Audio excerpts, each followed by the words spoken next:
So ilang gabi ko nang napapaginipan to. Hindi ko alam kung ito yung Citra Monterings. Pinigiligan namin siya kasi nalungkot yung dahon.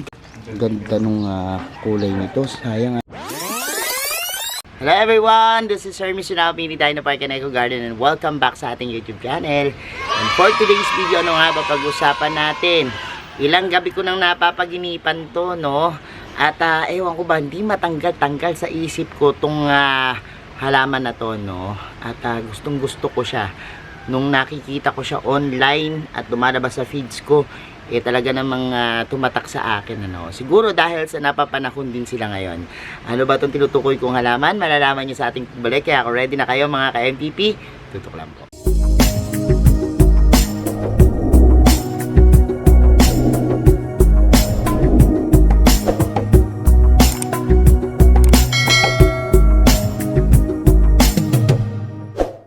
And we're back mga ka-MPP. Nandito tayo doon sa aking ginawang Bongabilla Garden, no? Dun sa taas ng ating pinaka trellis dyan, ano? At tinawag natin yung hanging bogies garden, ano?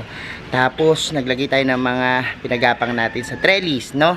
At yun yung mga nasa ating vlog nung mga nakakaraan, ano? At ngayon nga puntahan natin, ano, yung tinutukoy kong halaman na talaga namang napakaganda.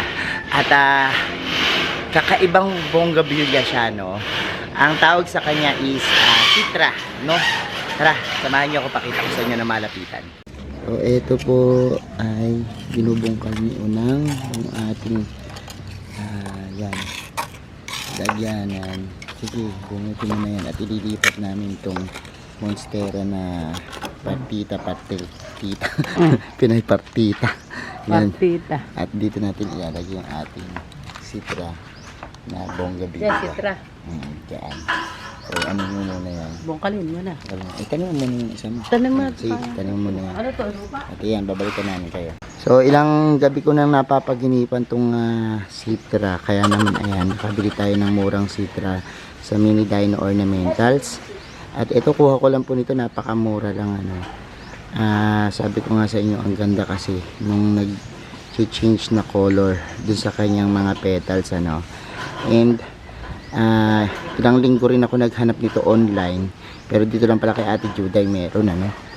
Ayan, ang ganda ng bulaklak niya. Ito medyo nagwa-wild na yung kanyang mga sanga, pero ayan, ganyan yung simula ng mga Citra, oh.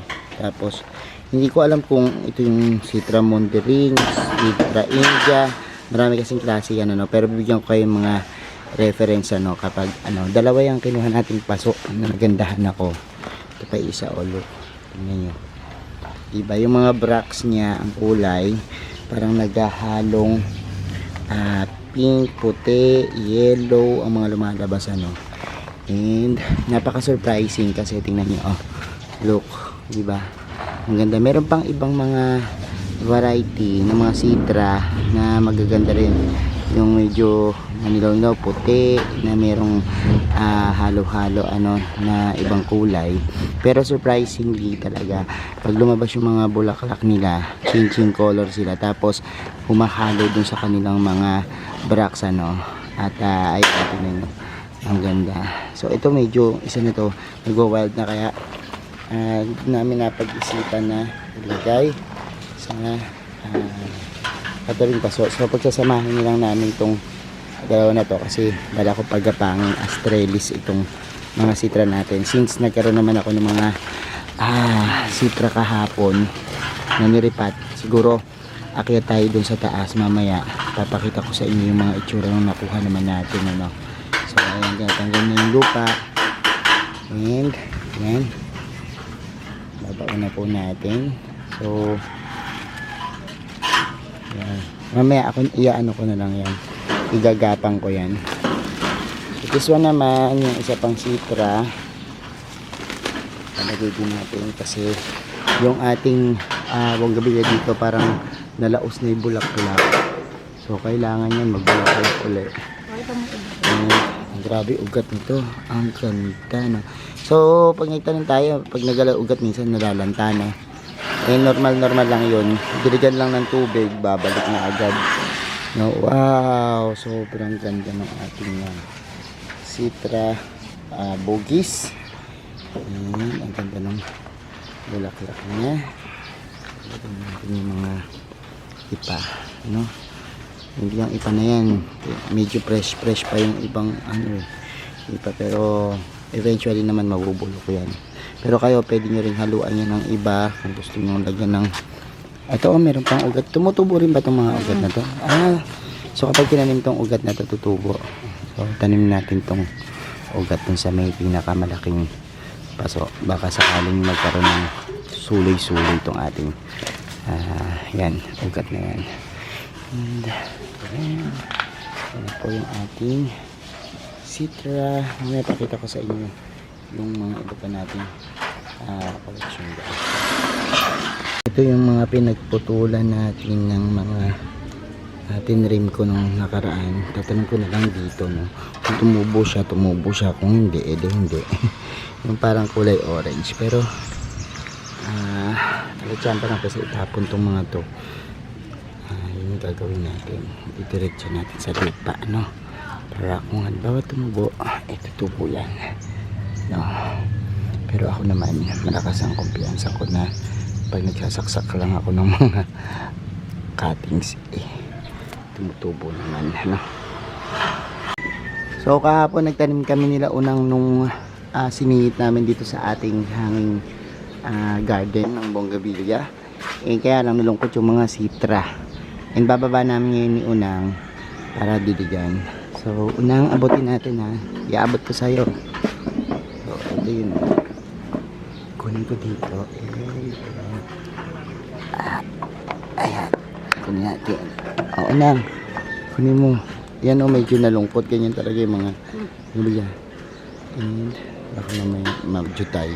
Sige, baba mo na para ano natin. Kunin muna namin lahat yung ibad na dito para madiligan. So ayan na po yung ating mga Citra. Ayan. And ayan, tingnan nyo, dinidiligan namin siya kasi nalungkot yung dahon. Ganun talaga nito pag nagagalaw yung ugat, kaya medyo dapat maingat, Pero tingnan nyo, ito paano pa lang siya, look, ganda nung kulay nito. Sayang medyo nalulungkot yung ating Citra na to, pero babalik naman to sa dati na. And kapag nagdilig tayo, yung muna ng puno ang didiligan, yung mga dahon din na pinamay na, so ito, ganda naman ito.